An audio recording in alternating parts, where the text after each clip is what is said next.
Hi everyone, it's Mr. Dubrow. I just wanted to quickly give you the outline of what I'm asking you to do in class today. And first of all, thank you for your cooperation, and I'm sorry that I can't be here to help you through working through the lab and afterwards, but we'll get it done. Okay, so the first thing on the schedule is to finish carefully taking data. And there were a number of things that could come up with taking data because this equipment is a little bit old. And so I'm just asking you to try to take data very carefully and be careful with the equipment. Okay? If there are any problems, such as there's a problem with one of the switches, it won't activate, one of the clocks won't work, then you should just stop collecting data, and you can take the rest of your data next week. Okay, so there's not going to be any penalties or anything like that. It's not due right away, so it's better for you to safely collect data and not cause any damage to the equipment. Okay? When you're done collecting data, you're going to make 2 good graphs. And this is covered in videos 4, 5, and 6. And the first graph that you're going to be making is one of time versus distance.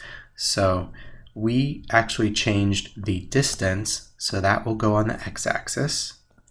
And then time, the average time in seconds, will go on the y-axis. Distance versus time.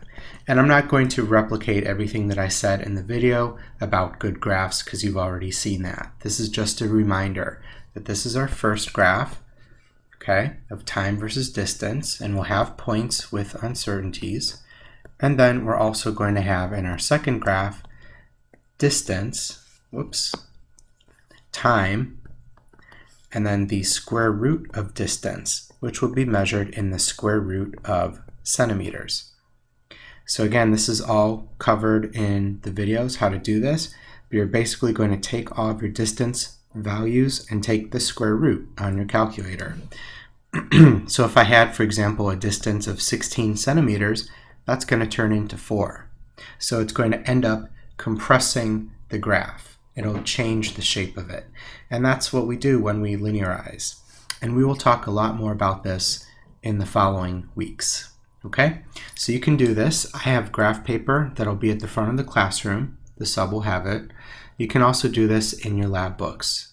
Okay, if you have a quad rule or a graph paper lab book, you can do that. Just make sure that it's full page. Once you have that, you're going to try to come up with an equation for the straight line, and hopefully that second graph is going to have a straight line. So instead of having y equals, my stylus is not working too well this second. Okay, so instead of having y equals mx plus b, we're going to replace, and y gets replaced by time. M is going to be a slope that you must calculate from your graph. X is going to be the square root of the distance. Notice that I don't put the units, just the variable. That's true with both of these. And then the intercept is something you'll read off of the graph, and it's the y-intercept. So we're not having x and y, we're transforming it into a linear equation that looks like this. Okay? Following that, if you get that far, you're going to work on mastering physics, sets 1 and 2. You can also watch video 7C, which will be your homework for Tuesday. And if you even get that far, you can start looking at the lab report. Now, one thing about this lab report is that it's not going to be due until the end of next week, so there's lots of time. It is going to be a group lab report, so you're going to want to split up all of the responsibilities, but everyone will turn in a graph. Okay? So everyone must make their own graphs.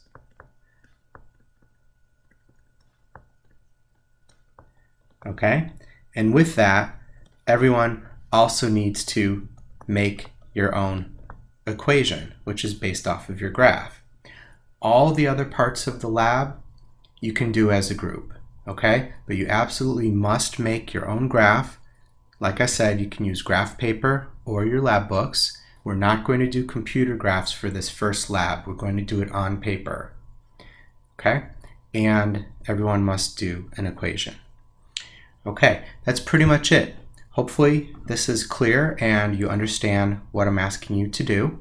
I'm posting this video on Google Classroom, so you are welcome to rewatch it.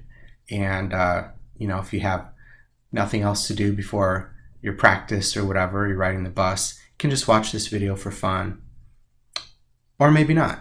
Okay. In any case, thank you again for your cooperation, and I will see you back next week.